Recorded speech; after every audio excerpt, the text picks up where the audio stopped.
उपल्ली गांव में रेलवे चौकीदार सरदार तेहाल सिंह के घर में 26 दिसंबर 1899 को उस जाबाज का जन्म हुआ जो 1919 में अमृतसर के जलियांवाला हत्याकांड का बदला लेने के लिए लंदन पहुंच गया। 20 साल के उस बच्चे ने धरती माता को साक्षी मानकर इस नरसंहार में मारे गए मासूम लोगों की मौत का बदला लेने का वचन लिया और 13 मार्च 1940 को इस घटना के मास्टरमाइंड माइकल ओ डायर को गोली मारकर अपना संकल्प पूरा किया। ये कोई और नहीं, भारत के शहीद आजम सरदार उधम सिंह जी थे। आज उनकी जयंती पर इतिहास को दोबारा याद कर पूरा भारत उन्हें श्रद्धांजलि दे रहा है। आज ऑस्ट्रेलिया, न्यूजीलैंड और कनाडा में बॉक्सिंग डे भी सेलिब्रेट किया जा रहा है, लेकिन इस दिन का ओपोनेंट को पटकनी देने यानी मुक्केबाजी से कोई ताल्लुक नहीं है। तो फिर किस लिए मनाया जाता है ये दिन, आइए जानते हैं।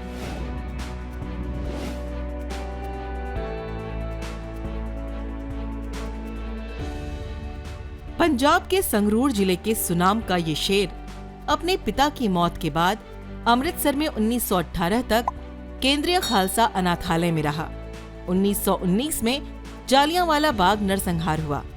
इसे देखकर अंग्रेजों के खिलाफ भारतीयों को एक करने के लिए उधम सिंह 1924 में गदर पार्टी में शामिल हुए। 1927 में उन्हें अवैध हथियार रखने के आरोप में गिरफ्तार किया गया और 5 साल की जेल की सजा सुनाई गई। 1931 में जेल से रिहा होने के बाद उधम सिंह डायर की खोज में लग गए और साल 1934 में लंदन पहुंच गए। आखिरकार जब 13 मार्च 1940 में lieutenant governor Michael O'Dwyer London के कैक्सटन हॉल में भाषण दे रहा था, तब उधम सिंह जी ने उसकी हत्या कर दी।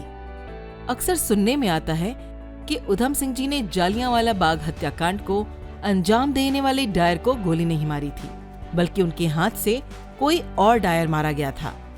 लेकिन हुआ ये था कि रॉयल एक्ट के तहत कांग्रेस के सत्यपाल और सैफुद्दीन किचलू को अंग्रेजों द्वारा अरेस्ट करने के बाद पंजाब के अमृतसर में हजारों की तादाद में लोग इकट्ठा हुए, जिसे देखते हुए अंग्रेजों के ब्रिगेडियर जनरल रेजिनॉल्ड डायर ने अपनी फौज के साथ उन मासूम लोगों पर गोलियां चलाईं, जिसमें उस समय पंजाब के गवर्नर रहे माइकल ओ डायर ने उसका साथ दिया।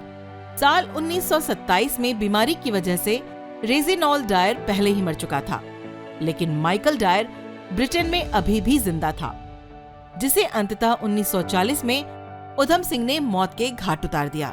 डायर की हत्या के आरोप में 4 जून 1940 को सेंट्रल क्रिमिनल कोर्ट ओल्ड बेली में उधम सिंह पर मुकदमा शुरू हुआ।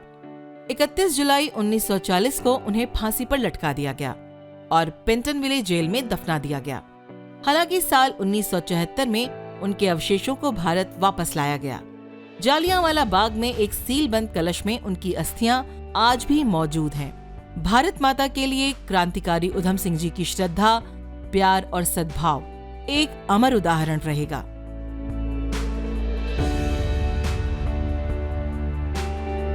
सेंट स्टीफन को समर्पित 26 दिसंबर का ये दिन करुणा और धर्मार्थ के काम करने का दिन है।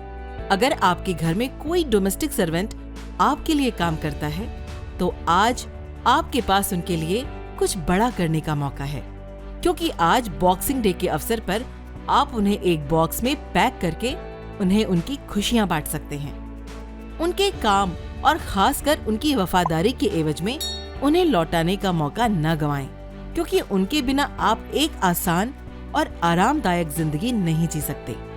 वास्तव में ये बॉक्सिंग डे बॉक्स में उपहार पैक करके दूसरों को सरप्राइज देने और उनके लिए कुछ खास करने का दिन है। लेकिन विडंबना ये है कि आधुनिक समय में बॉक्सिंग डे सिर्फ खरीदारी और खेल का पर्याय बन गया है। खुद पर जुल्म के लिए आवाज उठाना एक आम बात है। जलियांवाला नरसंहार में उधम सिंह के परिवार का कोई सदस्य नहीं था, लेकिन उधम सिंह जी के मन में समाज और देश के लिए इतना सारा प्यार था कि उन्होंने जलियांवाला का रिवेंज लेकर मानवता की मिसाल को पेश किया था और इसलिए उनका यह रेवोल्यूशन स्टेप हमेशा पूजनीय रहेगा। द रेवोल्यूशन देशभक्त हिंदुस्तानी उधम सिंह जी के अंतिम शब्दों को याद करता है, जब उन्होंने कहा था कि रेवोल्यूशनरी कहलाने की भी शर्तें हैं। आप पक्षपाती, सांप्रदायिक और जातिवादी नहीं हो सकते। रेवोल्यूशन में क्लास नहीं होती, सबसे ज्यादा जरूरी है समानता। हर इंसान को बराबर समझना और मानवता में विश्वास होना चाहिए। इस रेवोल्यूशन ने उस वक्त भारत की गाथा को बदल दिया था और भविष्य के भारत में बदलाव के लिए भी एक ऐसे ही रेवोल्यूशन की भी जरूरत है।